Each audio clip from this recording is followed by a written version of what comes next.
Members of the Rabbit Hash community looking toward a brighter future. And a devastating fire destroyed the town's landmark, but the general store is going to have a comeback, as Megan Moore shows us. People from throughout the tri-state are planning a big show of support this weekend.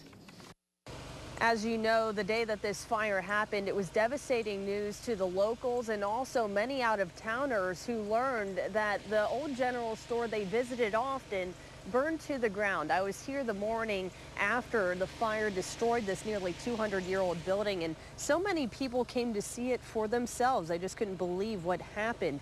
But even on that day, there was already talks of rebuilding this special gathering place. Thousands of donations have poured in since this fire happened, and Duke Energy even donated $25,000. Now tomorrow, there will be a Rabbit Hash Bash fundraiser held by Colonel D of Colonel D Herbs and Spices. And that's going to be at Colonel D's New World headquarters on Fort Thomas Avenue in Fort Thomas from 12 to 7 Saturday.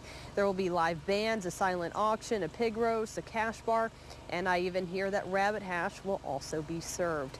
Now, Colonel D also has very fond memories of the general store, and he immediately sprung into action to raise money to rebuild this when he heard the news. I literally, when I saw the news come over the airwaves, I began crying. I'm a very emotional old guy. And I just sat there and cried and thought, you know, there's something has to happen. So 2 days after that, I was down talking to Donnie Claire, who's the president of the Historic Society. And I said, Donnie, what can we do? We got to do something. And this is what came out of that conversation. Again, many, of course, just looking forward to restoring this building back to the way they remember it. And that Rabbit Hash Bash, again, is not happening here in Rabbit Hash.